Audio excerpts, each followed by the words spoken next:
కూడా మైపాల్ రెడ్డి కనుక అక్కడ ఫోటోలు పెట్టుకోకుండా ఆ ప్రభుత్వ కార్యాలయమైనటువంటి ఎమ్మెల్యే క్యాంప్ ఆఫీస్లో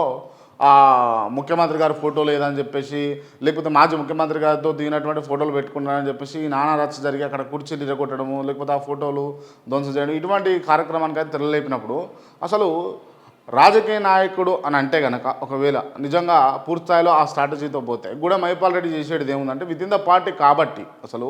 బీఆర్ఎస్లో ఉండి బీఆర్ఎస్లో గెలిచి కాంగ్రెస్లోకి పోయింది కాబట్టి ఇప్పుడు విత్ ఇన్ ద పార్టీ ఉన్నాడు, ఆ పార్టీలో వచ్చి కొట్టిరు కాబట్టి ఎవరైనా మీడియా మిత్రులు వచ్చి అడిగినప్పుడు తను చెప్పవలసిన అంటే రాజకీయంగా తను చెప్పవలసిన అంశం ఏంటంటే ఇది మా పార్టీ అంతర్గత లొల్లిపై నేను చూసుకుంటాను, వాళ్ళు కొట్టినోళ్ళు మా వాళ్ళే, అన్నోళ్ళు మా వాళ్ళే, తిట్టినోళ్ళు మా వాళ్ళే, వచ్చినోళ్ళు మా వాళ్ళే, అదేదైనా ఉంటే వాళ్ళ మనసు ఏడని వచ్చిందో నేను రెక్టిఫై చేసుకొని కరెక్షన్ చేసుకునే పద్ధతిలో నేను పోతా అని చెప్పేసి పూర్తి స్థాయిగా కొట్టివేసి ఏదో మరి ఇట్లా కాటాకు ఫోన్ చేసి మరి ఇది జరిగింది కాటా ఏంది ఇది మనోళ్ళా లేకపోతే ఎవరు ఇల్లు అని చెప్పేసి అడిగి మాట్లాడి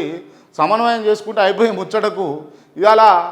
రారిపై నేను కేసులు పెడతా, వీరెవరు మీరు, దొంగలు మీరు, లంగలు మీరు అని మాట్లాడుతూ పటాన్ చెరువు కాంగ్రెస్ మొత్తం రచ్చ రచ్చ చేసేసి